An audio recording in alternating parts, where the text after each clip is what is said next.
Hi, my name is Terry Brown, and in this video I want to discuss determining whether the moment of a force is positive or negative. This is a common area of misunderstanding for students, so let me do in this video what I normally do with my students as they come into my office to ask questions about determining whether a moment of a force is positive or negative. So firstly, remember that the moment of a force is its tendency to cause rotation of the body that the force is acting on. So if we have a force, it can provide a push or pull effect, but it can also cause a turning effect.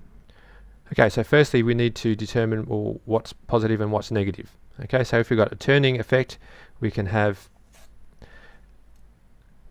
clockwise or anti-clockwise as positive. So we're going to define anti-clockwise as positive. So we've got positive x here to the right and positive y upwards in our coordinate system, and we're saying that an anti-clockwise rotation is positive. Okay, so now we need to just look at the forces and determine their turning effect. And when we do that, we need to choose a point about which we're calculating or determining the moment effect. So here we're going to calculate or determine the moment or turning effect about point B. So let's start with our force here, Fy. So here we've just got, imagine that we've got two components of a force, a component in the y direction and a component in the x direction. So let's start with Fy first.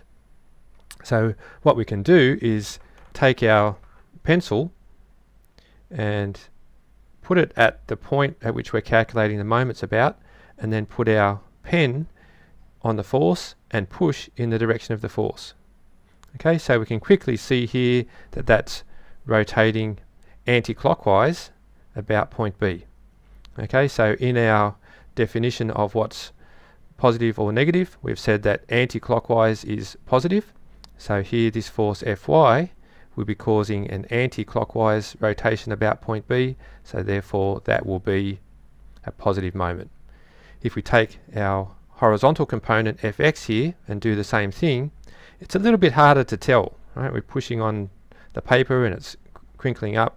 So what you need to remember is that a force can be slid along its line of action and have no external effect on the body. Okay, so we can imagine that we've slid our force along the top edge of the beam here, or the object, and we push in the direction of the force, and we can now see clearly that this force in the x direction is causing a clockwise rotation about point B. So therefore, according to our sign convention, a clockwise rotation will be a negative moment. The other thing that you can do is to just get your ruler, okay, so something like this, pin it at the point where you want to calculate moments about, and push in the direction of the force, and you can see the direction of that rotation. So let me move that over here to the middle of the screen. So put your ruler on here, push in the direction of the force. Which way is that ruler rotating? And of course it's rotating clockwise. Okay, so that's a negative moment. Right, if you don't have a hole in your ruler, doesn't matter, you can just grab it like this with your finger and push and do the same thing.